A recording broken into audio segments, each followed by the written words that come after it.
G'day YouTube. Warbles on a lot here. I've been having the $9 cup of coffee with a bag of dark chocolate coated ginger at the Super Strawberry, just on the southern outskirts of Glen Innes, which is a pretty good spot to start an 18-kilometre ride back to my place just on dusk.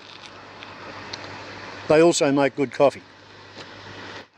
So, if this works, it'll be Trumpocalypse Chronicle number 23, and I'll have a bit of a shout out to Earl Portland, who lives in the excited status of Norte Armed Americano and gave me a bit of a shout out in his most recent video. Okay, in theory, the camera is recording, and it seems to be mounted more or less vertically. The microphone is inside the helmet,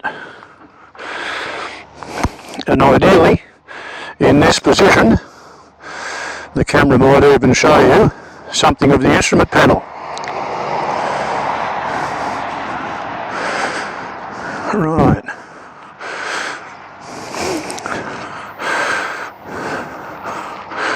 So,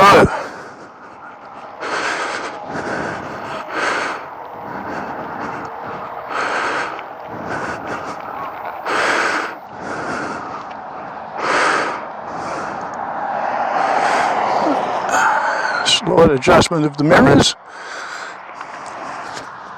Wait for the next car to go through.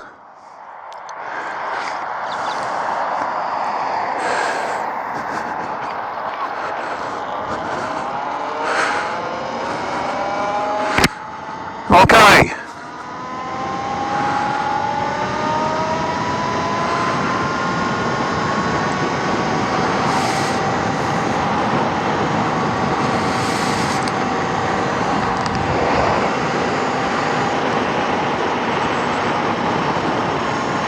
Not much difference between 59 and 62 on the throttle. So, those of you who don't know Earl Portland, he used to be Bike Messenger 7,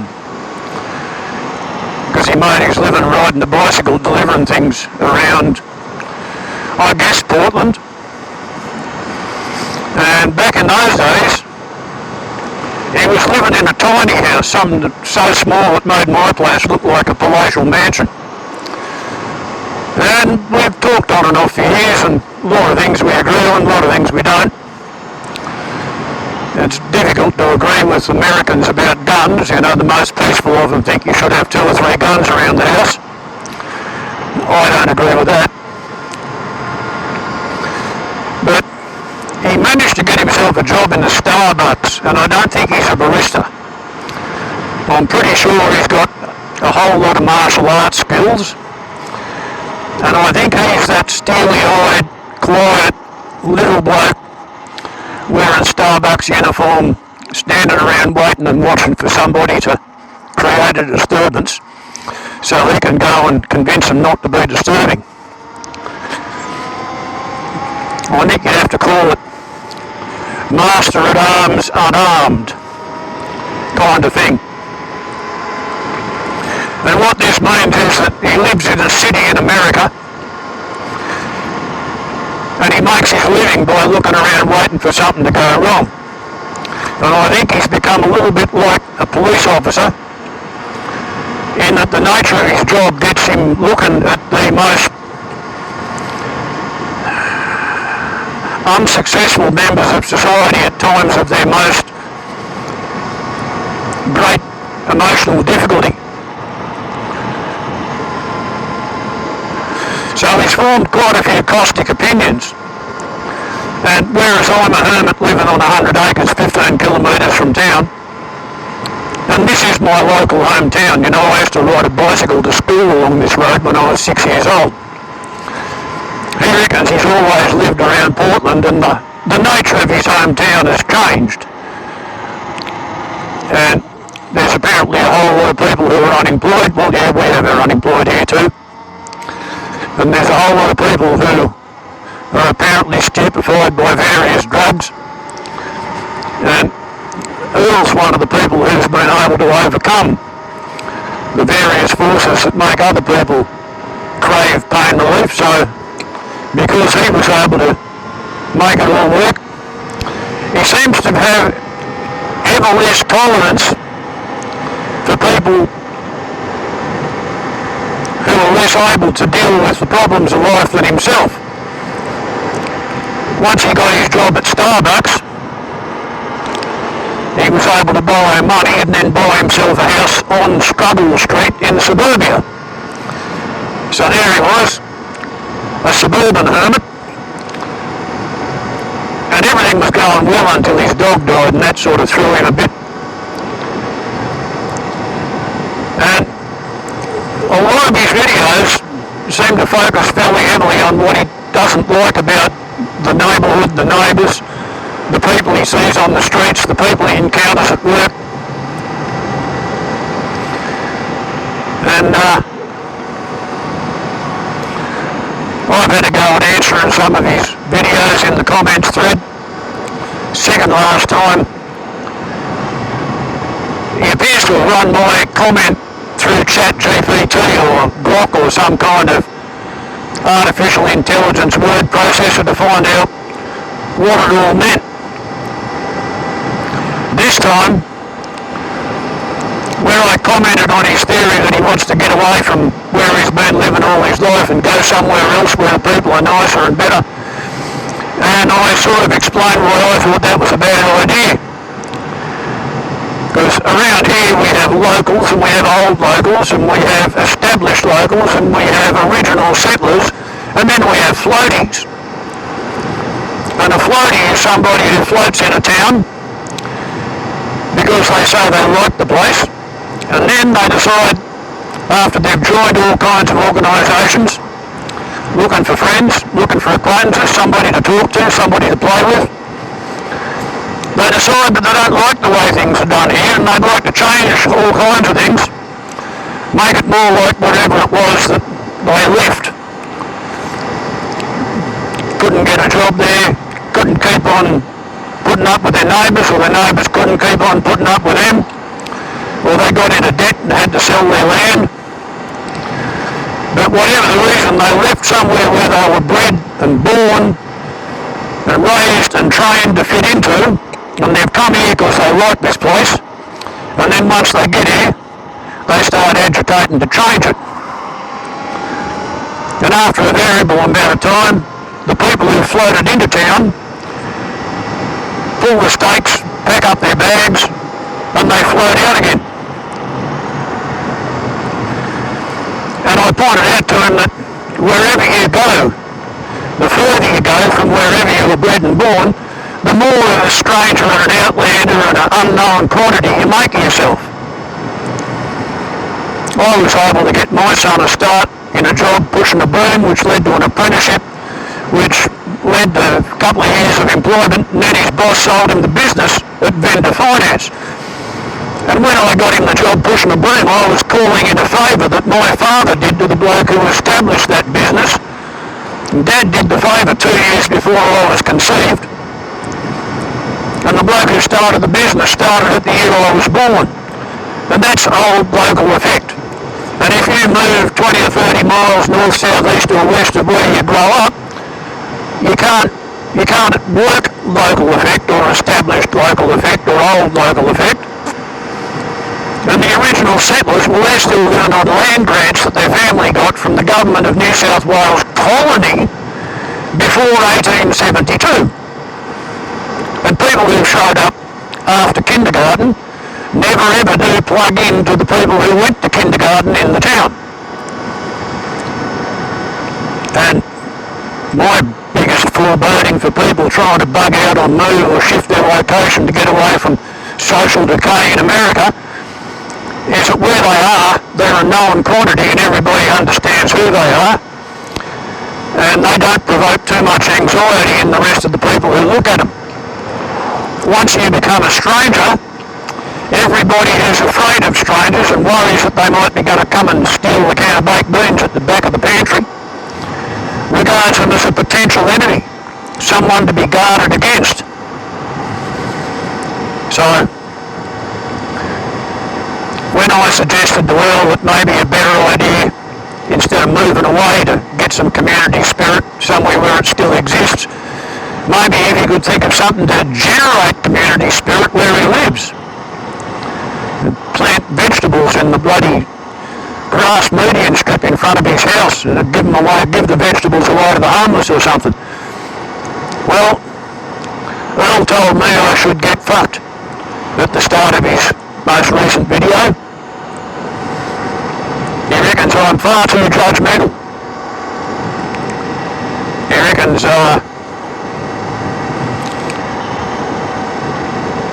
he didn't like my style of communication. Well, my style of communication is I assume everybody else is as interested and as informed and as curious and as well-meaning as I like to think of myself as being.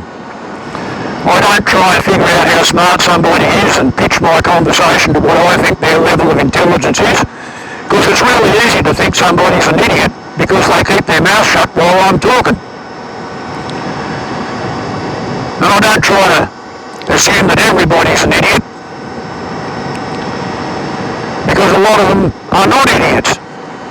It just works better if I assume everybody is as interested and curious and informed as I like to think I am. But I guess Earl thought that I was being condescending or patronising or something. Apparently I annoyed him. I suppose it was the comment where I said, whenever you start doing this community spirit thing, try not to give lessons in unarmed combat, because being a martial artist, that's usually the first thing such people think of when they think they might want to start a business. And I personally just don't see how you're going to help anything by equipping ever more people with the physical skills to inflict grievous bodily harm on somebody at the drop of a hat, on the spur of the moment, in a flash of anger over something that does not bloody matter. But anyway, at the moment, I'm seriously worried about what's going to happen to anybody in America who loses their house to a weather event. Because at the moment there's suburbs and towns being destroyed every week, if not every day, by floods and fires and windstorms and hailstorms and tornadoes.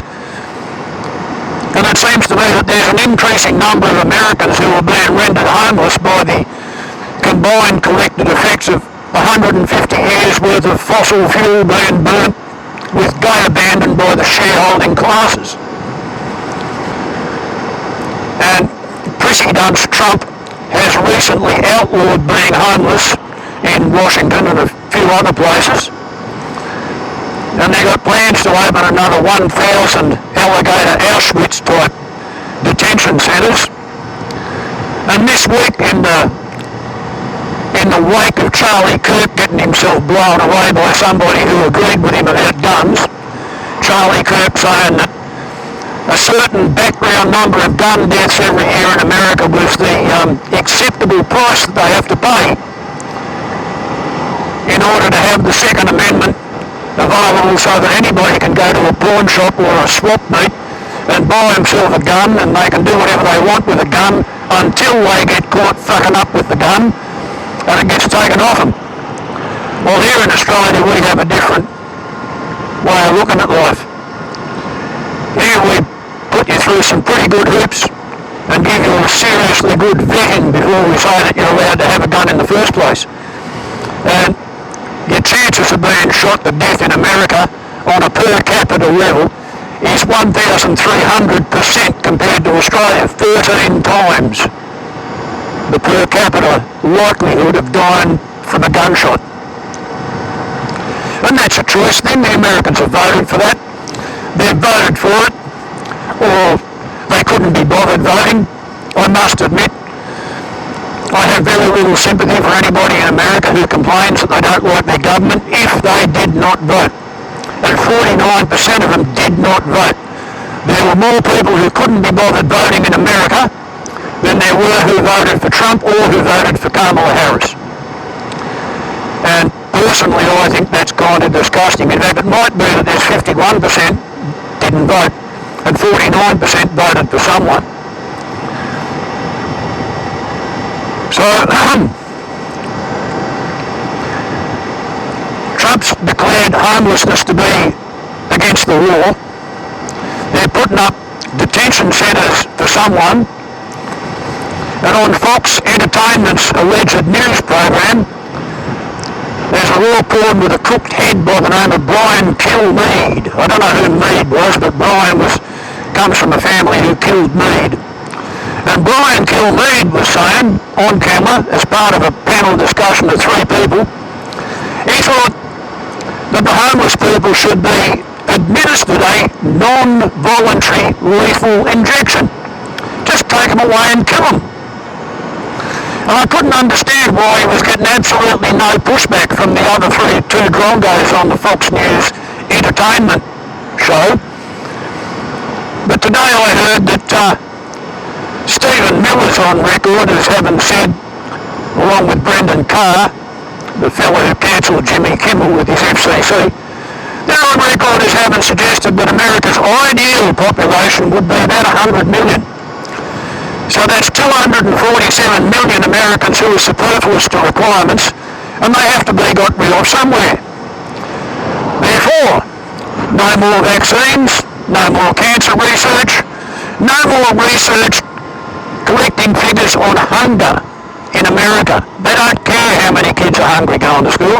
No more public education, no more public broadcasting, no more Medicare, no more Social Security. Unless you are rich enough to buy your own medical treatment, they want you to just piss off and die, starve to death. So all I can say, Earl, is good bloody luck. And if you want to move away from the place where you own a home, make very fucking certain that you already own the title deed to another home before you get rid of the one that you got at the moment. Because once you become homeless in that shithole which used to be a nation, which you live inside, you're fair game, mate. You become superfluous to requirements. At the moment, you've got a job guarding the coffee shop. You've got a home on Struggle Street surrounded by neighbours who are socially dysfunctional because their parents failed to teach them how to live as a human being in a cooperative, law-abiding society. It's not their fault. Maybe you should go and dig their fucking parents up and use their heads for soccer balls for having been such self-centred, miserable motherfucking arseholes as to have abandoned their children to raise themselves with a TV or a video game. Brat packs in the sandpit because their parents could always find something much more important to do than behaving like any self-respecting kangaroo and raising their own kid, showing them how to live a life where the parent lives their life. Oh no, we'll stick them in daycare, we'll stick them in kindergarten.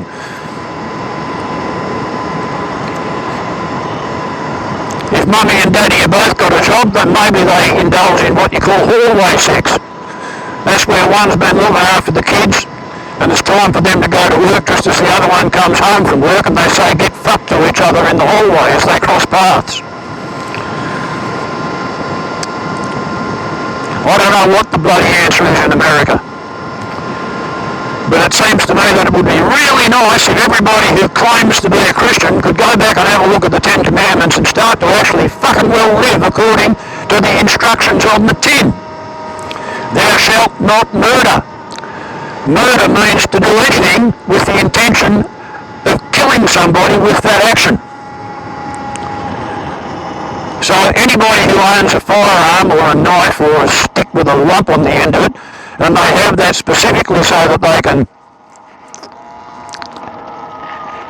use it to cause sufficient damage to anybody who frightens them, that the frightening person or animal is no longer capable of mounting any sort of a further attack.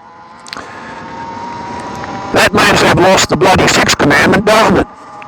Anybody who dissembles and tells lies for a living, they're going against the commandment against bearing false witness. Anybody who's deeply envious of anybody else's anything, they're going against the commandment against covetousness. Oh, why has he got such a nice car? Where did he get the money for that? Gee, I'd like to have one of them. Anybody who takes the name of the Lord thy God theory in vain is going against the commandment. And how do you take the name of the Lord thy God theory in vain? It's not when you hit yourself with a hammer and you say, Jesus fucking wept. No, that's just swearing. You take the name of the Lord thy universal creator God theory in vain when you stand up on a soapbox and you pound on your book of God theories and you say to the congregation, the universal creator God theory told me to tell you that this is how you have to live your life and this is what you've got to do because I'm such an extra special learned friend of the God theory. So basically stop listening to anybody who claims an authority to tell you what to do based on what their idea of the God theory told them to say. Because that's just bullshit. There are as many revelations as there are people seeking to become enlightened. So said Baha'u'llah, the Persian poet. He went out into the bloody wilderness, he did his 40 days and his 40 nights. And once he'd done his 40 days and his 40 nights, he come back and he was enlightened, but everybody decided to follow his teachings and do whatever he did. And he said, oh, don't go making a religion out of what I've figured out. You go out and have your own encounter in the wilderness. Yes, Baha'u'llah, no, Baha'u'llah, 3 bags full, Baha'u'llah.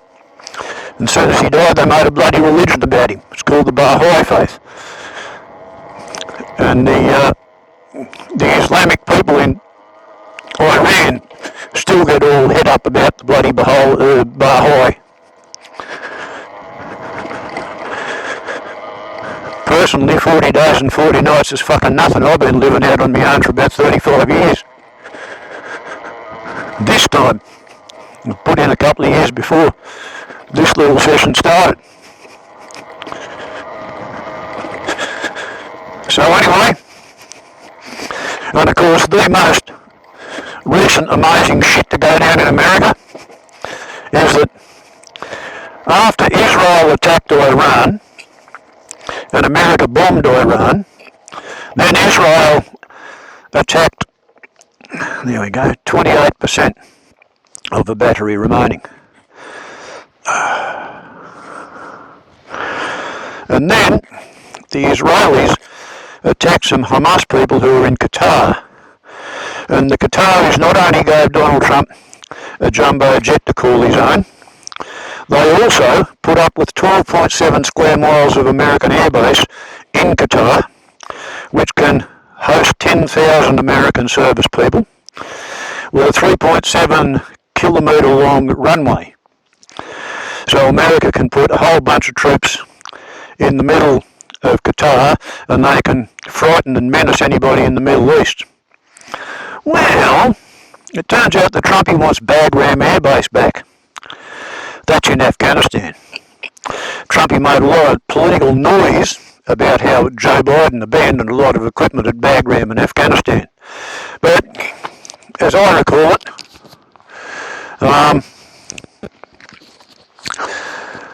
America got out of Afghanistan because Trump signed the paperwork for that. Biden was held to Trumpy's timeline. Now, why does America want Bagram Air Base back? It appears to be because Saudi Arabia announced 2 days ago, last week, whatever, that the Kingdom of Saudi Arabia is now safe under the nuclear umbrella provided by Pakistan. They're not relying on America to keep them safe from Israel anymore because America totally failed to keep Kuwait safe from Israel. Think about that.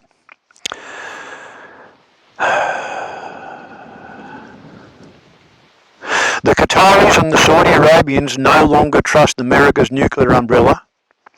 The Russians are flying fighter jets over Estonia, I think. They flew drones over Poland last week. I think America is no longer a world power. I think America is on its way of making the journey from 347 million Americans who used to be prosperous to 100 million serfs and peons and peasants and indentured labourers doing what they're bloody well told. And the only thing that's going to save those poor bastards from being serfs and peasants and peons and indentured labourers is when the intense, extreme, frequent weather events from global warming destroys their grid and shuts down their AI and shuts down their surveillance systems and makes a mockery of all their robots. But that's just my point of view, and I might be wrong. So you can make of that whatever you will. But there you go, and now you know. Warbles on a lot to YouTube. Ciao.